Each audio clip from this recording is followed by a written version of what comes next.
Be polite. Be respectful. Everybody has to respect everybody. You know, it'll make the job a lot easier for yourself. It'll make the job a lot easier for the dispatcher because you're on the phone with them, but they're dealing with hundreds of calls, you know? So, respect. Welcome to Six Figure Trucker, the podcast where we share advice on how to be successful in trucking and have fun while doing so. We'll share stories, news, and advice on how to earn six figures in trucking, and we'll speak to guys and gals that are already doing so. Let's get to the show. Hello, everyone, and welcome to the Six Figure Trucker, brought to you by Norton Transport. This is a format, a venue, if you will, where we elevate and celebrate the drivers for Norton Transport. You know, it's not always a glorious job. Sometimes it's a demanding job, deadlines to meet, some tough lanes to run, but our drivers always come through for us, and we appreciate that, and that's a time for us to pay tribute for them each and every Thursday when the Six Figure Trucker airs. Now, joining us today is a gentleman who is on the road as we speak. He is making a run. Many of these guys run over the weekends to gain the advantage of timely loads, picking up and delivering. And Mr. Jimmy Tucker joins us now. Jimmy, how are you? I'm blessed. How about yourself? Same. Can't complain. It's a good day. It's a nice Sunday as we're recording this session. And tell us where you are now, Jimmy. I am in Memphis, Tennessee. Okay. Heading west? I am heading to Fresno, California. Okay. When did you pick up? Let's see, man. I picked up yesterday, actually. Okay. You've been down in Alabama? Yes, Fort Payne. I got you.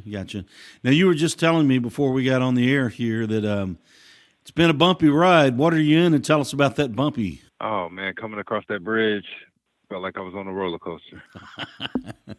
And now you're in a garbage truck right now, a big one? Yes, sir. Front loader. So you got to ride with the forks down. I got you. Now, what kind of, is it a Peterbilt, Mack, auto car? Which kind you got? I'm in a Pete. In a Pete? Pete 520. 520. Okay, those are big. Talking to past drivers here, a lot of drivers hold the Peterbilt in high regard as one of the more comfortable trucks out there. Now, I guess that may be true in a tractor, but not necessarily in a garbage truck. What's your take on riding in a Peterbilt versus other trucks? Peterbilts are the Cadillac of trucks. You're not the first to have said that. What makes it so special? Man, just let me see. Not only the reputation, but we're looking at the product, the way that it's built, the style, the comfort, the comfortability. You know what I mean? Any truck that you get into, no matter how small, how big, you want comfort. That's the same as your SUVs versus your regular cars. Mm-hmm. You know, same thing. Especially when you're going on these 2,500-mile runs, you do want some comfort. Yes, sir. I've seen some bills of sale in the movement of Peterbilts from dealerships out to the public, and they come with a price tag, comparatively speaking, to say a Freightliner or some of the other models out there. Peterbilts, you get what you pay for, I guess. Is that, as a professional driver, would you say that's an accurate statement? That's true. Now, you're headed out to Fresno. You're in Memphis now. You picked up yesterday. About when do you anticipate arriving at your delivery location? I was supposed to be there on the 3rd, but the way that I drive, I've learned how to just sit down. I don't play at truck stops. I don't play at restaurants or try to go shopping or window browsing. I get the job done, and that's my belief. That's an awesome way to look at it. And that certainly makes Norton Transport very happy, and even more importantly, it makes the customers happy to get their prized possession, because these are expensive units that you're driving right now. They're worth a lot of money, and they're in demand. Yes, sir. Yes, sir. How do you treat such unit? I mean, I'm sure you treat all of them the same, but particularly when you got a unit that's, deep six figures, how do you treat those? I'm a little different because I believe. Okay, let's look at it this way. My father taught me a long time ago: if you borrow something from someone, you return it in better shape than what it was given to you. So I keep that same frame of mind, no matter if I'm in a used truck or if I'm in a new truck. I treat them all the same. and treat it like it's my own. Got you keep that cab clean when you deliver it, and because there's a long, you can pick up some items, food or whatnot, drinks and whatnot, but you make sure that's clean when you deliver it. Yes, sir. Now, you're driving a garbage truck, but you're basically, I was looking at your qualifications, you're set up where you can drive anything. Is there anything that you can't drive? Not necessarily. If it got wheels, I'm on it. Now, I see that you have your TWIC card. How often does that come into play? Do you make your way out to ports very often? Well, in my free time, I do. Okay. What do you mean by in your free time you make it out to ports? Well, because I know some people down there. I was going to say pops, but my father, he used to be a superintendent on the ports. Okay. So I frequent myself down there. I've had my TWIC card for now, I believe, almost 30 years. Oh, wow. I would think that makes operations a lot smoother to have that TWIC card in hand. It's beneficial. Put it that way. I got you. Instead of having to pay an escort fee each and every time you go to a port? No, there's no fee. Not with the TWIC card. The TWIC card, if I understand it correctly, that kind of overrides that? Yes. Okay. Now, talking about some of your other qualifications, you're CNG approved. Is the truck you're in now, is it CNG? Yes. How do you handle the CNG? Sometimes there's, it takes a little bit more management and planning, obviously, on the CNG. Kind of give us a lay of the land on how you do a CNG run. Okay. You have to, what I've learned by pushing these to the max, you can drive on a full tank of gas 4.5, 5.5 hours. Okay. 5.5, you're really pushing it. It happened to me last night. But you can easily get 4 hours out of these trucks. Okay. You got to map yourself from fuel station to fuel station. You cannot just get in here like a regular truck and say, hey, you know what? I'm going from Fort Payne, Alabama. I'm going to New York City, and I'm going to just drive there and just pass a fueling station. Well, there's hit and misses on the CNG fueling stations. Some work, some don't. Right. So you have to know what you're doing. You really have to be careful, and please don't run out of fuel. And we advise drivers on these CNG runs to stop at every location, even if you're not empty, just to top it off, just in case some of the things you just laid out might come into play. So is that something you do, top off at every station? No. Again, I'm a little different. You're talking to a whole different breed of driver. What I would tell somebody getting into this situation, look at your CNG map and go maybe 2 or 3 CNG stations down the line. Okay. If you get to a half a tank, look for your station. Make sure you're in a vicinity to go ahead, then top off. I got you. You got to watch your prices. Some prices, such as California, which I was there about 4 days ago, I paid $6.50. Ridiculous. So in other cases, when you're down south, not to cut you off or anything, when you're down south or in between, when you go to the waste management plants, they're $1. Yeah, I guess it kind of balances out. Exactly. You just got to make sure. I'm assuming, did you fill up in Athens, Alabama on your way out yesterday? No, I went to, matter of fact, let me take a look for you. They started me off with 3,000 PSI. Okay, so you had a decent amount. I was in really good shape starting off. But then where's my map at? I went somewhere by Memphis, Jonesboro. And I'm parked as we're doing this. Okay. So do not worry. That thought was in my mind. Safety first. I love that. Our safety director, Renee would love to hear that. Our safety director, I'm sure she does. No, safety first. I believe that with all my heart. Somewhere by Decatur. Okay, I got you. It's right after Coleman. Okay, I got Coleman you. Coleman is your go-to spot when you come up out of Alabama. Mm-hmm. Coleman. You definitely want to go to Coleman because you can slant at an angle and go over to Memphis. I got you. So if you're heading west, Coleman's the way to go. Yes, Coleman is definitely that's your best friend. Gotcha. You're listening to Jimmy Tucker here on the Six Figure Trucker, brought to you by Norton Transport. Jimmy is dropping some knowledge on us about CNG. Now, it's not just CNG and his TWIC card that Jimmy holds. Obviously, he's CNG approved, but also right-hand drive. Is the one you're in now, is it a right-hand drive one, or is it left-hand drive? It's a left-hander, but I am privy to the right-handers. The right-handers are fun. The only thing about those, hey, for anybody, you got to hug you're in a right-hand drive, you have to hug that right-hand lane. And even though it looks like you're going across that lane, you're about a foot from it. So hug the white line.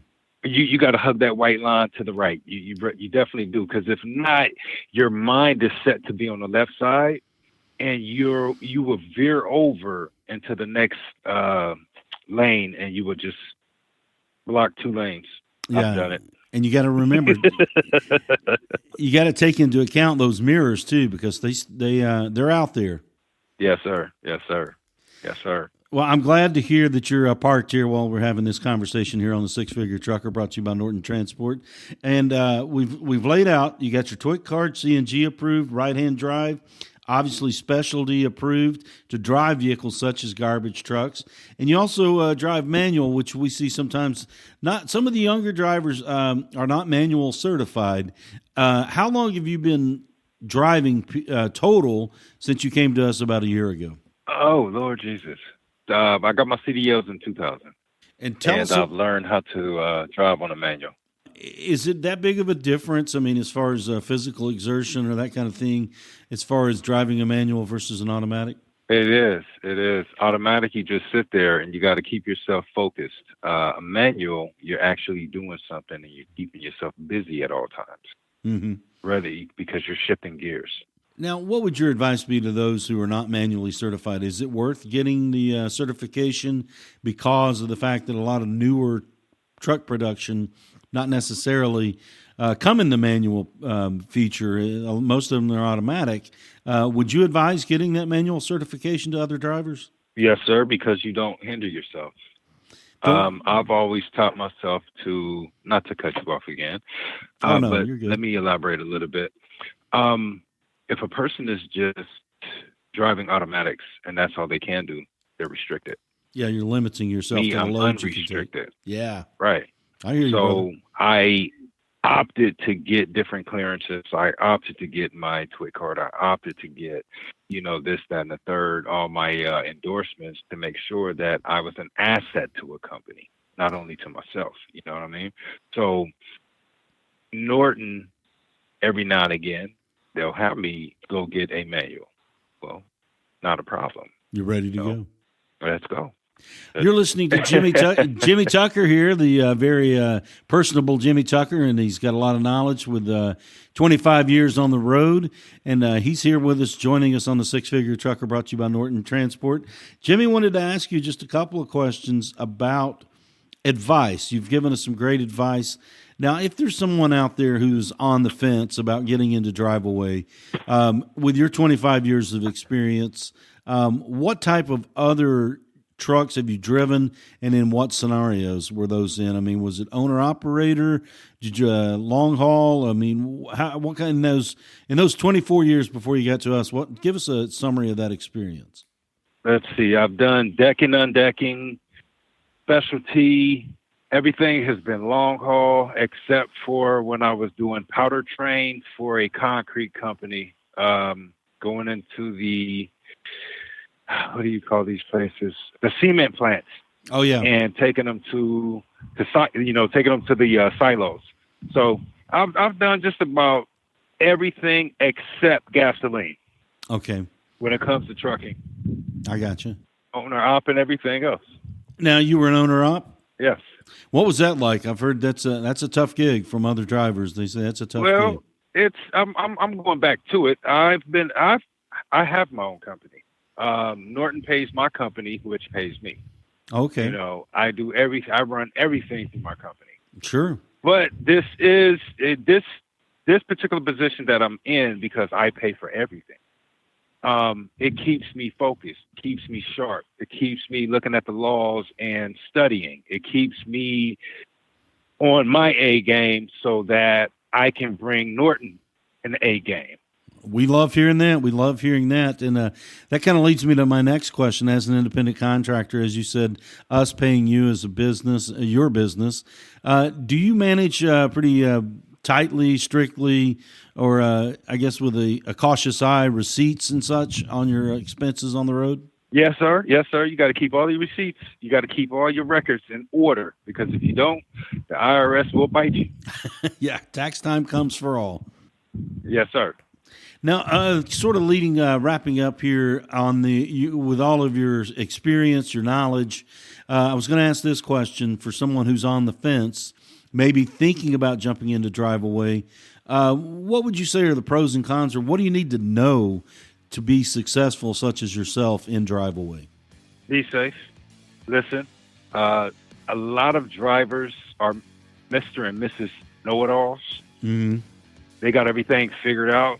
If you bring an understanding to the table, if you bring your wisdom, but the willingness to learn somebody else's wisdom, that makes you smart. Be polite, be respectful. You know, our dispatchers, our managers, you know, the owner even. If you look at the pyramid and the pecking order, everybody has a job. And everybody's job is difficult. From the low man that's sweeping the floor to the man that's making decisions, having business meetings and making powerful moves. Everybody has to respect everybody. You know, it'll make the job a lot easier for yourself. It'll make the job a lot easier for the dispatcher, because you're on the phone with them, but they're dealing with hundreds of calls. Mm-hmm. You know, so respect. Those are some great words of advice for anybody who may be considering and is listening to this podcast and maybe wanting to jump into the Driveaway game. You've heard it from a very, very sage veteran there, Jimmy Tucker, about what it would take, what you need to consider, what you need to bring to the table. Jimmy, thank you so much for joining us. And I want to say there's a lot of things that we have not talked about yet, but we want to talk about next week with Jimmy about what motivates him, how he's able to keep and approach this profession with so much positivity. And Jimmy, can you join us next week for that? Yes, sir. All right, Jimmy, thank you so much, and be safe out there. Hey, thank you as well. It's an honor. Six Figure Trucker is brought to you by Norton Transport. Norton Transport is a drive-away trucking company that customers can rely on. It offers excellent independent contract driving opportunities to professional, courteous, and qualified drivers that can provide the kind of service we deliver. If you're interested in learning more about Norton or just want to subscribe to the show, check out 6-figuretrucker.com. That's 6-figuretrucker.com.